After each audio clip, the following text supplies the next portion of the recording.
pertama ini adalah sumber tegangan, kemudian ini kabelnya ceritanya. Nah, gimana cara kita menggambar hambatan? Ya, gitu ya. Itu gambar hambatan. Oke, hambatan ini simbolnya R dari kata resistance. Kalau dulu resistance itu diterjemahkan menjadi tahanan.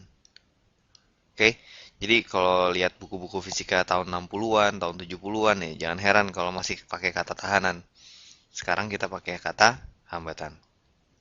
Nah, hambatan ini apa hubungannya antara tegangan dengan arus? Nah, hubungan antara ketiganya itu sebenarnya terdapat dalam hukum Ohm. Ohm ini nama orang nih. Dia bilang bahwa antara tegangan dan arus itu berbanding lurus. Nah, berbanding lurus tergantung nilai apa? Tergantung nilai hambatannya gitu. Jadi dia bilang V per I sama dengan R. Oke? Atau bisa juga kita tulis V sama dengan I kali R atau I sama dengan V per R. Nah, dari sini bisa kita lihat nih kenapa dia disebut hambatan. Oke, jadi dari sini kita bisa lihat bahwa kalau hambatannya besar, maka arusnya kecil. Kalau hambatannya kecil, maka arusnya besar. Ya, contoh, misalkan tegangannya sama-sama 12 volt, gitu ya.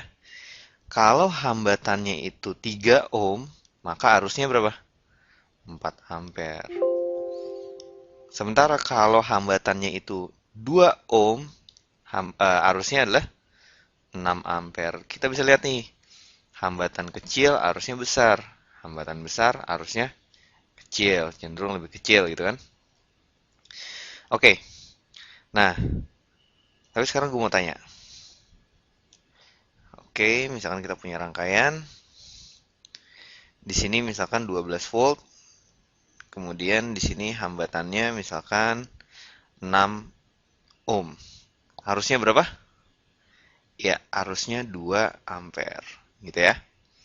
V sama dengan I kali R. Nah, sekarang kalau misalkan ini gue ganti nih. Wah, baterainya ganti ya. Baterainya ganti sama yang 24 volt. Nah, kira-kira di rangkaian ini apa yang berubah? Iya, yang berubah itu adalah arusnya atau tegangannya? Sorry, arusnya atau hambatannya? Iya, hambatannya nggak berubah. Yang berubah itu adalah arusnya kalau kita ganti baterainya gitu kan.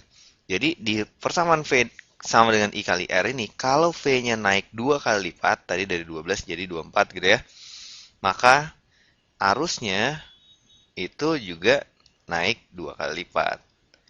Ya, dari 2 ampere menjadi 4 ampere. Oke, inilah sebenarnya esensi dari hukum Ohm di mana V itu berbanding lurus dengan I. Oke, nilai hambatannya berubah nggak? Ya nggak berubah, orang cuma tegangannya doang yang berubah. Perubahan tegangan pada rangkaian seperti ini hanya mengakibatkan perubahan arus. Hambatannya gimana? Hambatannya tetap 6 ohm. Nah, sekarang yang mempengaruhi nilai dari hambatan ini apa? Nah, itu topik yang rada beda lagi. Oke, jadi hambatan itu nilainya itu dipengaruhi oleh pertama, oleh hambat jenis ya.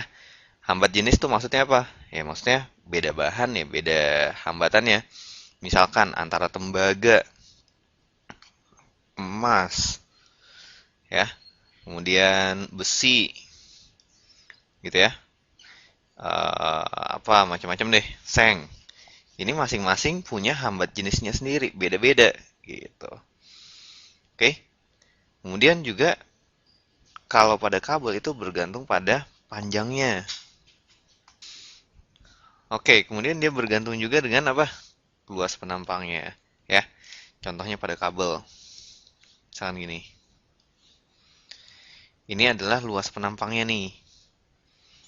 Ya, misalkan luas penampangnya itu adalah 10 mm kuadrat gitu. Kemudian di sini panjangnya misalkan 10 cm. Ya. Maka cara kita mencari R itu sama dengan apa?